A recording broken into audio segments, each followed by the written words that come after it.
Uma boa noite, igreja. A paz do Senhor Jesus a todos. Abra sua Bíblia no livro de Reis. Primeiro livro dos Reis, capítulo 18, versículo 41.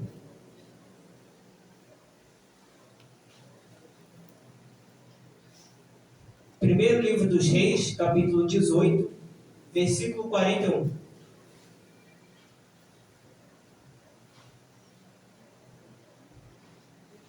Primeiro Reis, capítulo 18, versículo 41.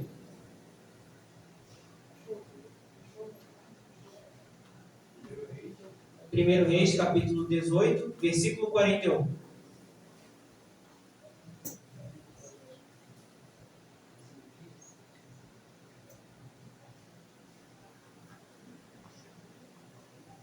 Todos já encontraram? Primeiro livro dos Reis, capítulo 18, a partir do versículo 41.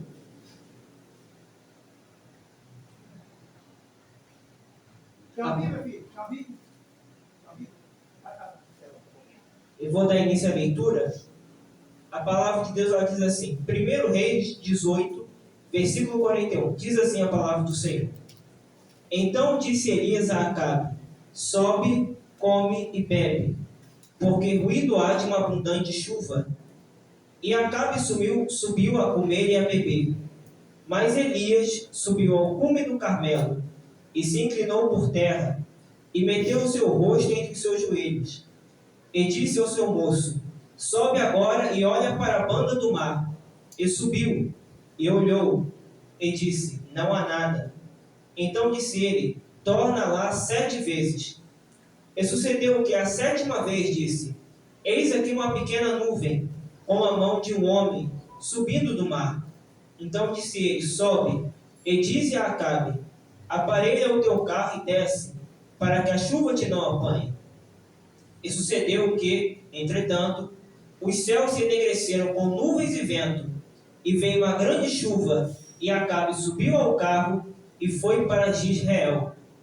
E a mão do Senhor estava sobre Elias, o qual cingiu os lombos, e veio correndo perante Acabe até a entrada de Jezreel. Podem sentar.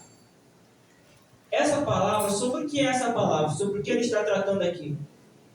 Como nós conhecemos a história de Elias, ele foi um profeta levantado por Deus para levar uma palavra de conserto ao povo de Israel, que estava no caminho da idolatria, adorando ao Deus Baal, adorando a deusa Aserá, uma idolatria colocada pelo rei Acabe, o rei da época, junto com a sua esposa Jezabel.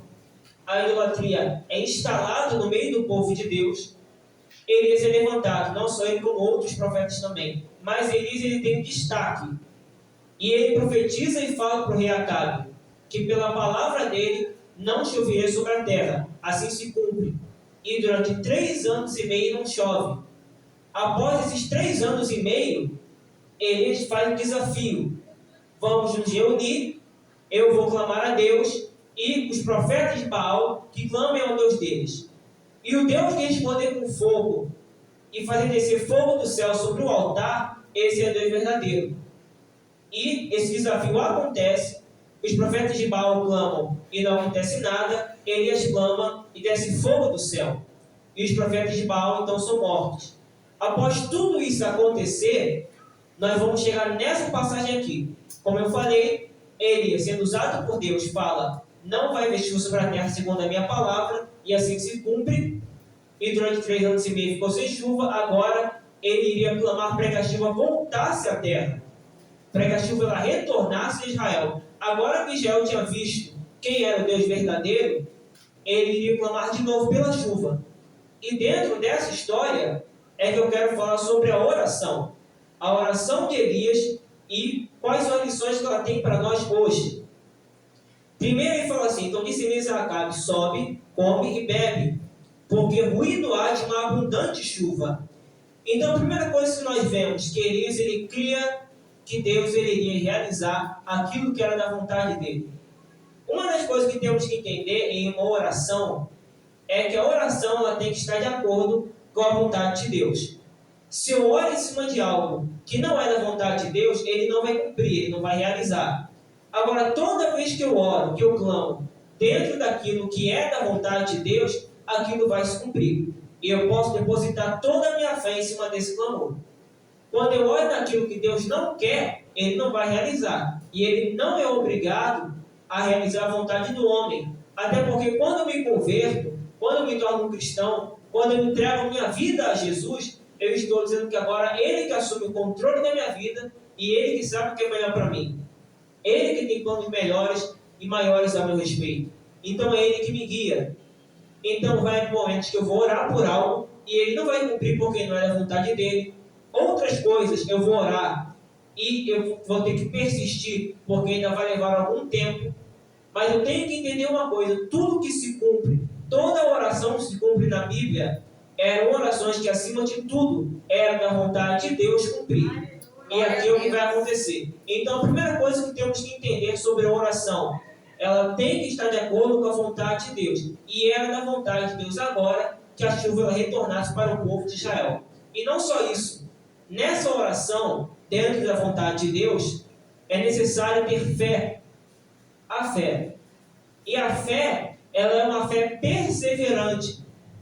Eu estava lendo hoje muito sobre isso, sobre oração. A oração, ela tem que estar ligada com a fé. É você crer em Deus, ainda que você não veja.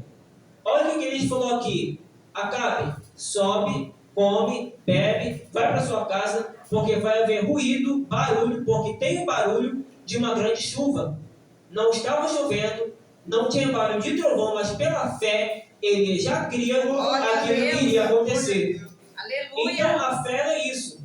Nós não vemos pela nossa visão humana. Tudo muitas vezes está ao contrário ao nosso redor, mas nós cremos na palavra de Deus, cremos na vontade de Deus. É uma fé ligada à vontade dele. Porque quando é da vontade dele cumprir algo, não há ninguém que possa impedir. Os demônios, eles não podem impedir a vontade de Deus. Os homens, eles não podem impedir a vontade de Deus. Os anjos não podem impedir a vontade de Deus. Então, como ninguém pode impedir a vontade de Deus de se cumprir, então eu tenho que depositar toda a minha fé nisso. Como Elias fez aqui agora. Ele falou: Acabe, vai, porque há ruído de uma grande chuva. Porque ele já sabia que Deus iria se manifestar com chuva. Porque ele cria. E por que essa fé ela tem que ser perseverante? Porque muitas vezes vão ter situações que a nossa oração não vai se cumprir imediatamente. Como, por exemplo, Daniel. Daniel ficou orando, em jejum, orando, clamando ao Senhor durante 21 dias, até receber a resposta de um anjo da parte de Deus. Nós também podemos pensar numa parábola que Jesus conta, de uma mulher viúva que foi até um juiz iníquo, um juiz mau. E ela clamava, e de tanto ela insistiu, o juiz fala: bom, eu não temo a Deus, nem temo aos homens. Mas como essa mulher ela me molesta, ela me perturba, ela insiste, então eu vou julgar a causa dela. Jesus querendo mostrar que se um homem, sendo mau, injusto, Jesus deixou isso bem claro, atendeu aquela mulher pela perseverança, quanto mais Deus que é justo e bom para com os filhos dele. Mas Deus deseja um povo perseverante, constante. A fé ela é constante, a fé é perseverante. E o versículo 42 fala: e Acabe subiu a comer e a beber. Mas Elias subiu ao cume do Carmelo e se inclinou por terra e meteu seu rosto entre os seus joelhos. Então, essa oração, que é uma oração ligada à vontade de Deus, que é uma oração que é uma fé e uma fé constante, perseverante, e vamos ver isso mais para frente, tem que ser uma fé, que está falando aqui no versículo 42, que ele se inclina, coloca o rosto entre os joelhos. Temos que entender que essa oração que Deus quer também tem que ser uma oração de humilhação. Jesus fala que todo aquele que se exalta será humilhado, será abatido, mas todo aquele que se humilhar será exaltado. Então Deus quer um povo que ora reconhecendo quem é e reconhecendo quem ele é. E quando Jesus fala sobre isso, eu lembro quando ele conta sobre a parábola do publicano e do fariseu. O fariseu orava consigo mesmo dizendo como ele era bom, os jejuns que ele fazia, aquilo que ele realizava, enquanto o publicano dizia: Senhor, tem misericórdia de mim, pecador. E Jesus diz, dentro dessa parábola, que o publicano, ele foi para casa justificado, mas o fariseu não. Por quê? Porque o fariseu, ele se exaltou, e o publicano não. O publicano, ele se humilhou. Então, como o publicano se humilhou, ele foi exaltado. E como o fariseu, ele se exaltou, ele foi humilhado, ele foi abatido. Então, em nossas orações, temos sempre que reconhecer quem Deus é e quem nós somos. É por isso que na oração do Pai Nosso, fala: Pai Nosso que estás no céu, santificado seja o teu nome, nos dá um lembrete de quem Deus é. Ele é o nosso Pai, sim, que está nos céus, e é santificado seja o nome dele. Ele é um Deus santo. Então, quando olhamos para a nossa condição pecaminosa e olhamos para ele, que é um Deus santo, então não vamos querer nos exaltar diante dele, mas sim nos humilhar. E reconhecemos que dependemos dele. Somos dependentes do Senhor. Ele é o nosso Senhor, ele é o nosso Deus, ele é o nosso Pai, e estamos debaixo do senhorio dele. Dependemos dele. Então não podemos obrigar Deus a fazer algo em nossa oração. Temos que clamar a ele, falar com ele, colocar diante dele tudo aquilo que nos aflige, tudo aquilo que nos preocupa, tudo aquilo que nos perturba, mas temos que lembrar do: seja feita a tua vontade, assim na terra como nos céus. Porque é a vontade dele que prevalece. Temos que reconhecer quem Deus é. Senão, vamos fazer muitas orações equivocadas, inclusive em cima disso, querendo obrigar Deus a fazer alguma coisa. Como muitos erram assim quando oram, e não podemos fazer isso. Temos que reconhecer quem Ele é e nos humilhar diante dele quando estivermos orando. E quando nos humilhamos diante dele, é aí que somos honrados, é aí que somos cuidados, é aí que vamos ver o manifestar do poder dele. Porque nós nos humilhamos, como Elias. Elias, ele não se exaltou porque ele orou e caiu fogo do céu. Elias não se exaltou porque quando ele foi na mulher viúva, ele fala que a farinha e o azeite eles se multiplicaram. Ele não se exaltou porque ele foi orar pelo filho da viúva e voltou a viver. Pelo contrário, ele se humilhou diante de Deus, a ponto de colocar o rosto dele entre os joelhos para orar, para clamar, dizendo: Senhor, tudo que aconteceu até aqui não foi por minha causa, foi por sua causa. Então, para que a chuva agora ela retorne, também vai ser por sua causa. Por isso que eu estou aqui me humilhando. E não apenas a humilhação da postura do corpo, mas também do coração. Não adianta eu ter os meus joelhos dobrados, mas ter um coração altivo, um coração vaidoso. Não é apenas a postura do corpo, mas é também a postura do coração. Um coração humilde, um coração sincero, um coração entregue a Ele, reconhecendo que precisa dEle, que depende dEle. A continuação aqui, versículo 43, vai dizer assim: E disse ao seu moço: Sobe agora, e olha para a banda do mar. E sumiu, e olhou, e disse: Não há nada. Então disse ele: Torna lá 7 vezes.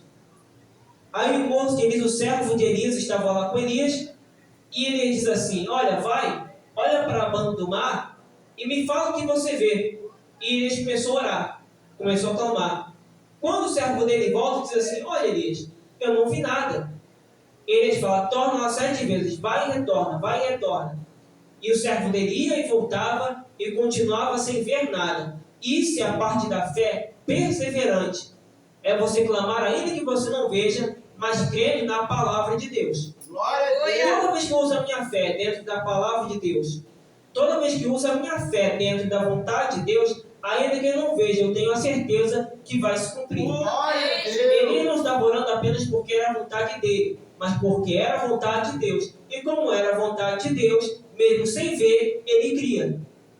Isso é um dos pontos muito importantes para a oração. Por quê? Porque se você ficar orando e insistindo dentro daquilo que Deus não quer, isso não vai mudar a vontade de Deus. Como eu disse, eu não posso obrigar Deus a mudar de ideia ou a fazer algo conforme a minha vontade. Mas quando é da vontade dele, insista, persista. Quando você ora dentro da vontade de Deus, e inclusive o Espírito Santo, ele nos ajuda nisso, a orar da maneira como convém, porque nós não sabemos orar como convém, e o Espírito Santo ele nos auxilia nisso, a orar da maneira que agrada ao Pai. Eu posso não estar vendo, eu posso não estar tendo nenhum sinal específico, mas eu creio. A fé é assim. Não é ver para crer. É sem ver, eu estou crendo. É sem ver, eu estou confiando na palavra de Deus. Aleluia, Jesus. Sem ver. Isso é a fé. Eu não estou vendo nada, eu não estou enxergando nada, mas eu creio na palavra dele. Tem até um versículo que eu deixei aqui escrito, Hebreus 11, versículo 6, capítulo 11, versículo 6, que tem a ver com isso. Ora, sem fé é impossível agradar a Deus, porque é necessário que aquele que se aproxima de Deus creia que ele existe e que é galardoador dos que o buscam. Então, não tem como agradar a Deus sem fé.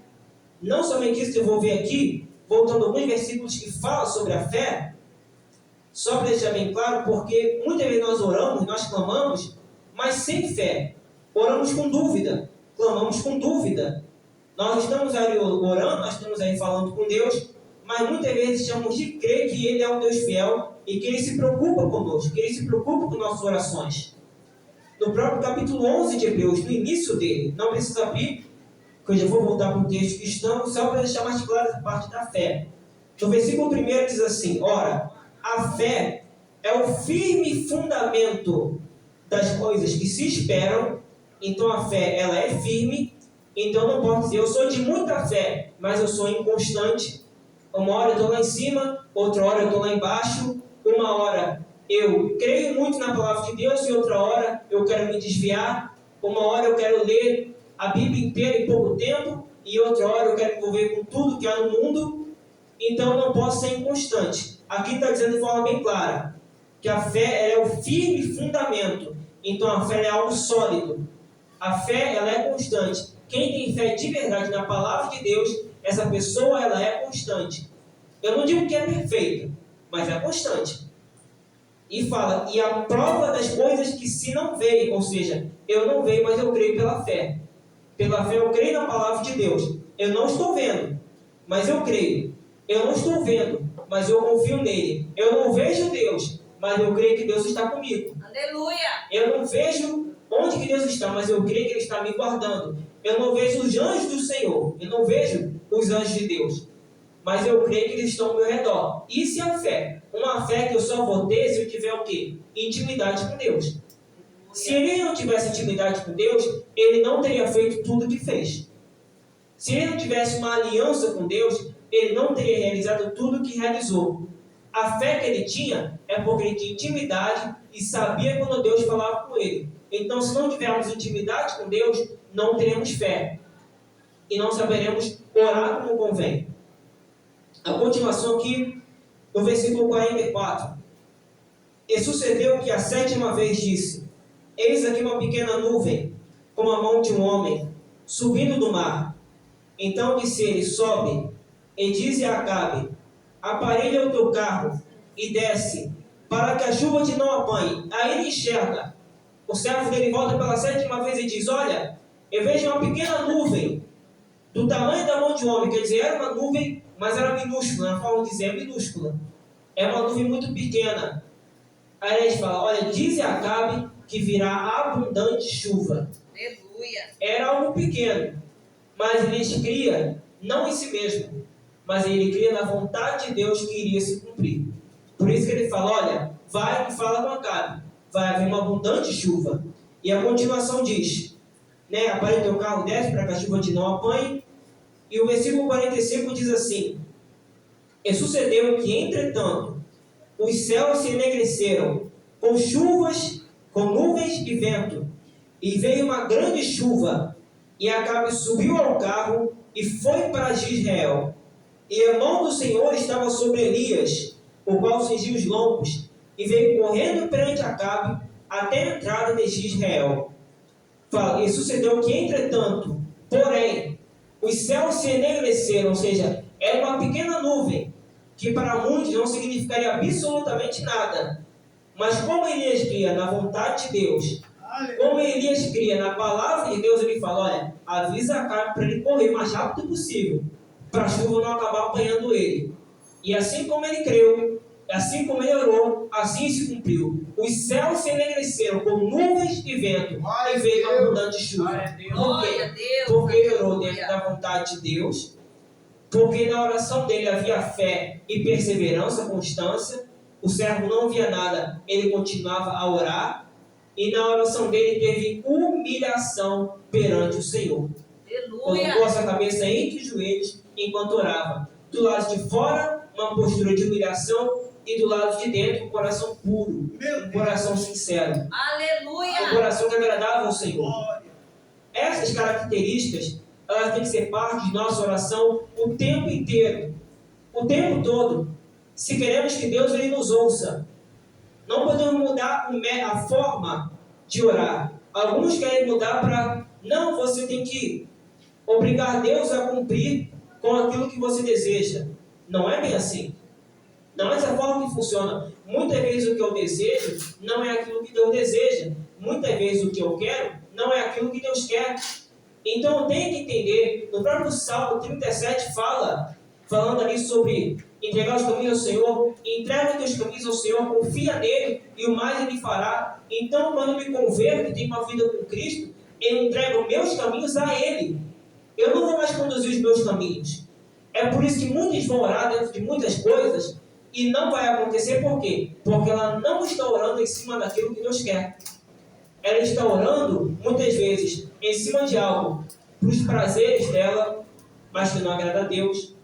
Muitas vezes a oração dela é com um sentimento ruim, com um sentimento maligno, para gastar nos próprios deleites.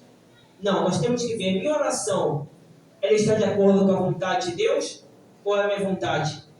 A minha oração, eu tenho perseverado, tenho tido fé, crendo que Deus ele vai realizar, se passou pelo primeiro critério, se é da vontade de Deus, e eu tenho me humilhado perante o Senhor, porque um brigadeiro não vai levar a lugar nenhum, vai ser perda de tempo. Agora entenda uma coisa, todo crente que se humilha perante o Senhor, que busca o Senhor com sinceridade, ele será ouvido por Deus. Porque Deus ele se agrada disso. Deus ele se agrada de um coração sincero.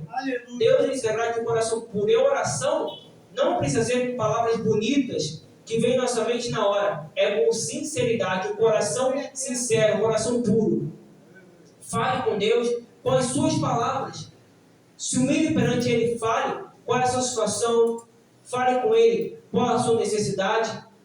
Não dá mais pelo tempo, mas viemos mais para frente. Elias, quando Jezabel fala que quer matá-lo, no capítulo 19, ele vai para o deserto e fala com Deus, e ali foi uma oração.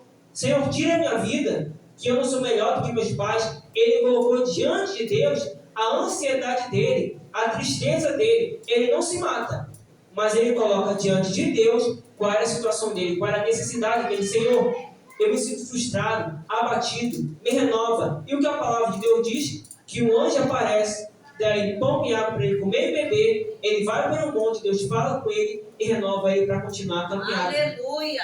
Então seja sincero, fale com Deus o que você passa, fale com Deus o que você vive, clame a Ele com todo o seu coração, se humilhe perante Ele, ore para que Deus ele venha te conduzir na sua oração, para que você ore de acordo com a vontade do Pai.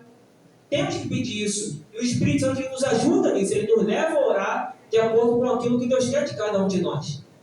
Então precisamos dessas 3 características para que Deus venha se manifestar em nossa vida. Ele orou e se cumpriu. A chuva ela retornou. E não só isso, para terminar, mais uma última coisa. Não podemos ter outros senhores. Quando Elias ele vai falar com o povo, quando estava ali no monte para fazer o desafio, se era Deus ou Baal que responderia com fogo, eles falam assim: até quando vocês vão cochear entre 2 pensamentos?